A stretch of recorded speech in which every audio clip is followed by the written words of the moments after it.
Hey, welcome back, folks. It is the Ray Lucia program, helping you to make better money moves. You know, last week we were talking about buying a home and locking in these low interest rates. And a lot of people have said, well, yeah, but I'm buying high. Name one person that you know that has lived in their home for more than 10 or 15 years that bought high and locked in a low interest rate for 30 years that's complaining. Name one. Because you can always move out and rent the place out. You got that low interest rate, a low mortgage payment, and rents. How much have rents gone up the last 15 years? Come on, be real here.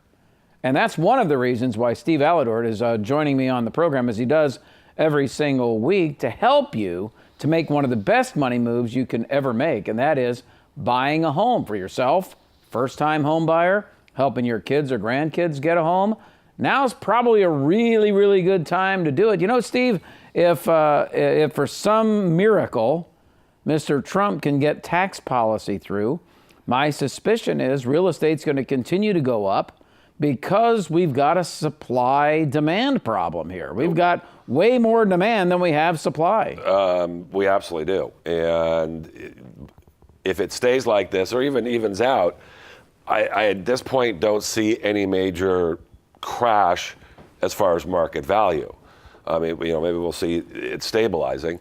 But yeah, I totally agree that there is way more demand than there is supply. Now, there's also, from what I understand, some pretty good news for borrowers out there finally. Yeah. Underwriting, of course, has gotten way more stringent over the last 10 years after we've had the real estate crash.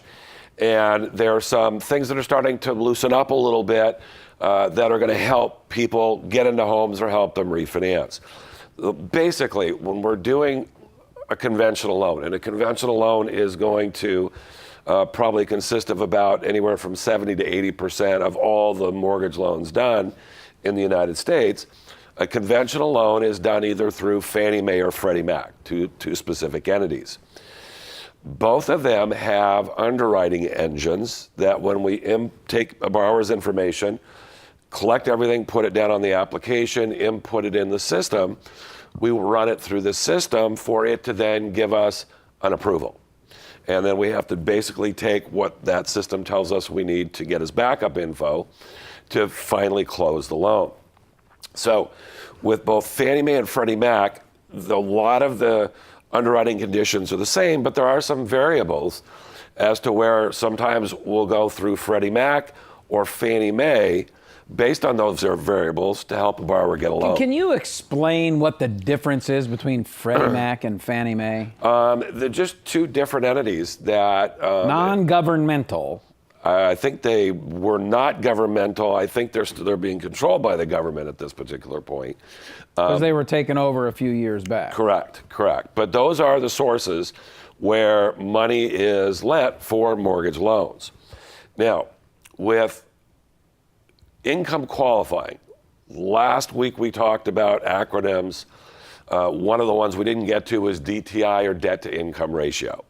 So in qualifying for a mortgage, that's one of the big factors for both Fannie, Freddie, and any other loan. So what is a debt to income ratio? Basically, what we do is we calculate your income.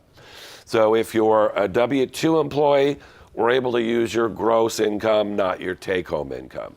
If you're collecting Social Security, if you're collecting annuities, rental income, they're all calculated a little bit different, but that then gives us the income that's part of the debt to income ratio.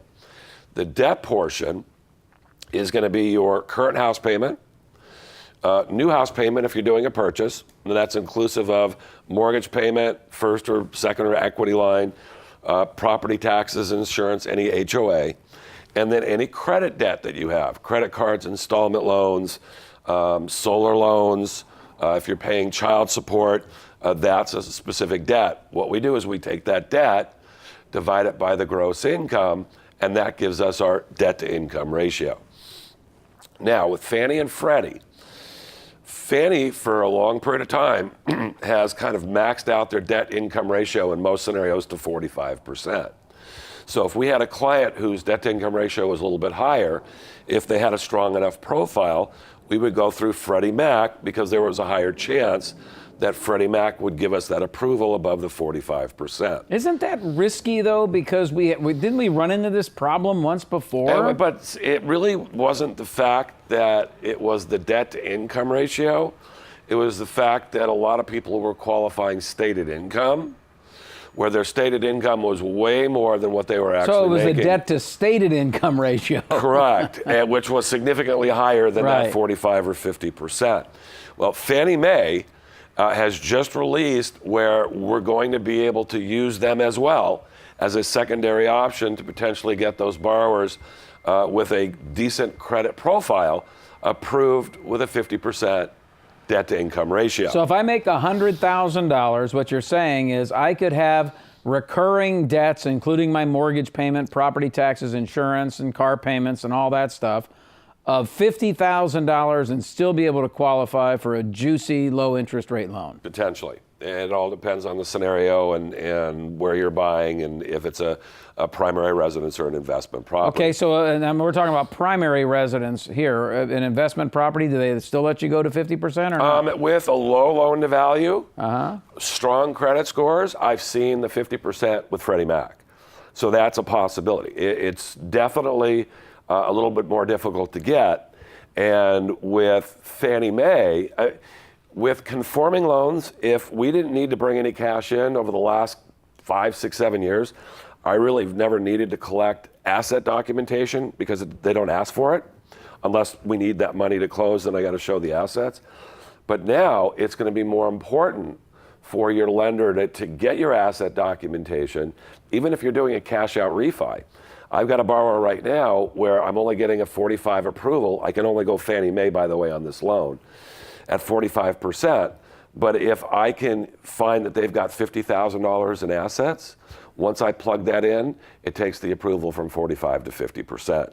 So there are a lot of nuances within the system right now, and the brighter your mortgage person that you're working with is, the more that we can potentially play with that to help you qualify where you may not qualify with somebody that doesn't understand how to properly put a mortgage loan together. Now you brought up alimony. How does that factor into all of this? Well, it's really interesting, and this is now, at least for Fannie Mae, I'm not sure if it's for Freddie Mac, but in the past, we would have to take alimony and deduct it as a debt in doing their qualifying with their debt to income ratio. That can be pretty substantial. And it can, and make a big difference. What Fannie Mae is now allowing, as long as I've got the divorce decree, shows where the alimony is going, how much it is, they're now allowing us to deduct it from income. So I did an interesting example. So let's assume that you make $8,000 a month, you're paying $1,000 a month in alimony, and let's say the max qualifying income is 45%.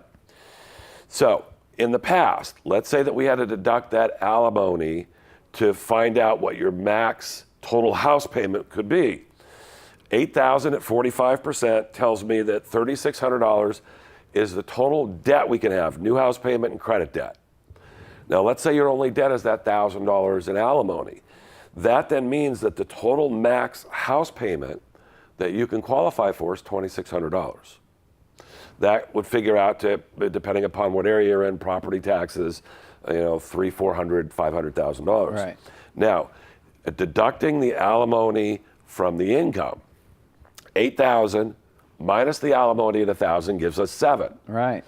At 45%, $3,150 is the total max debt that we can have for both house payment and credit debt.